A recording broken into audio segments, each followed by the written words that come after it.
फिर कहते हैं नास्ति ध्यान शमम यज्ञ। यज्ञ, यज्ञ क्या? अद्भुत। भगवान कृष्ण कहते हैं यज्ञ में सदैव ब्रह्म रहता है। यज्ञ करने वाले को ब्रह्म ज्ञान की प्राप्ति निश्चित होती है। और इधर शिव सूत्र कहता है नास्ति ध्यान शमम यज्ञ। इधर कृष्ण कहते हैं यज्ञ में तो परमात्मा होता ही होता है, यज्ञ जो करता है वो ब्रह्म ज्ञान को प्राप्त होता ही। अब प्रश्न फिर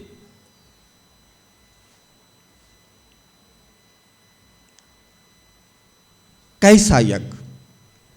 आप लोगों ने देखा यज्ञ को? चंद लकड़ियों को जलते हुए आपने देखा यज्ञ में, आपने कुंड को देखा यज्ञ में, आपने चंद वस्तुओं को सोहा करता हुआ देखा यज्ञ में, आपने एक यजमान और एक पुरोहित को बैठा देखा यज्ञ में, आपने एक मंडप देखा यज्ञ में, आपने एक सभा देखा यज्ञ में।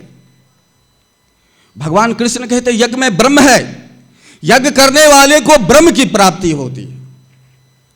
यज्ञ करने वाला निसंदेह ब्रह्मलीन हो जाता है, ब्रह्म अस्थित हो जाता है। ब्रह्म अस्थित का मतलब आत्मज्ञान से परिपूर्ण हो जाता है, ज्ञानी बन जाता है। शिव कहते हैं, शिव सूत्र में कहते हैं, शिव पुराण कहता है नास्ति ध्यान समम यज्ञ। तो जिस यज्ञ को देख रहे हो उस यज्ञ में कुछ पवित्र लकड़ियां, जो आपके हिसाब से पवित्रता पीपल की है, आम की है, कुछ पवित्र लकड़ियों को एकत्रित करते हो। एक पुरोहित, एक यजमान वहां पे मंत्रों का उच्चारण करता है, स्वाहा स्वाहा हो रहा है, वस्तुएं का आहुति दी जा रही है, लेकिन ज्ञान की प्राप्ति नहीं हो रही है। आदमी जस की तस, जो पहले था वही अब, यज्ञ करने से पहले वही आदमी, यज्ञ करने के बाद वही आदमी, कहीं पर कुछ भी फर्क नहीं आया। जो की त्यों, ना ब्रह्म ज्ञान की प्राप्ति हुई, ना माया ज्ञान की प्राप्ति हुई। तो फिर शिव पुराण जो कह रहा है वो सत्य है या कृष्ण जो कह रहे हैं वो सत्य? शिव पुराण जो कह रहा है नास्ति ध्यान समम यज्ञ, कृष्ण कहते हैं यज्ञ में ब्रह्म है, लेकिन कृष्ण के यज्ञ के ब्रह्म को देखना पड़ेगा। फिर बात वही कबीरदास की, शास्त्र में अर्थ है और अर्थ में अनर्थ है। किस यज्ञ में ब्रह्म है? हे अर्जुन, उस यज्ञ में ब्रह्म है। ब्रह्मार्पणम ब्रह्म हवि ब्रह्माग्नो ब्रह्मणाहुतम। जिस यज्ञ में अर्पण भी ब्रह्म हो, यहां देखना पड़ेगा, जिस यज्ञ में अर्पण ब्रह्म हो, आम की लकड़ी नहीं। जिस यज्ञ में अर्पण ब्रह्म हो, ब्रह्मार्पणम ब्रह्म हवि, जिस यज्ञ में हवन की जो सामग्री एकत्रित हुई है वह भी ब्रह्म हो। ये कृष्ण का शर्त, गीता का श्लोक।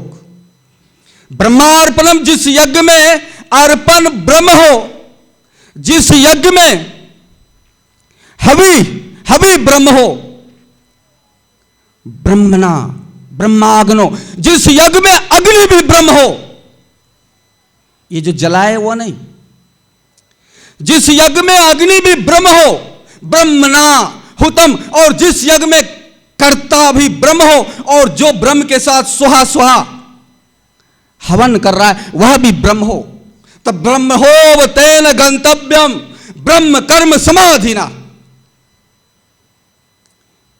जिस यज्ञ में अर्पण ब्रह्म हो, हवि ब्रह्म हो, कर्ता ब्रह्म हो, हवन जो किया जाने वाला सामग्री ब्रह्म हो, तो निसंदेह है अर्जुन, उस यज्ञ को करने वाले का गति भी ब्रह्म होता है, क्योंकि ब्रह्म कर्म समाधिना है।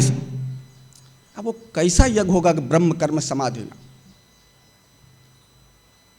तो जिस यज्ञ में अर्पण ब्रह्म हो, अपने इच्छाओं को अर्पित कर दिया। जिस यज्ञ में लकड़ी यानी 5 ज्ञान इंद्रियों रूपी लकड़ी को भी हवन में लगा दो, 5 विषयों का हवि बना लो, और ये जो मन है वह बन जाए यजमान, और जो ये बुद्धि है वही बन जाए पुरोहित, और जो बुद्धि के बीच में जो शब्द घूमता रहता है वह बन जाए मंत्र। फिर ध्यान रूपी अग्नि में इसका हवन करो तो इसका परिणाम भी वही होगा, ब्रह्म कर्म समाधि ना।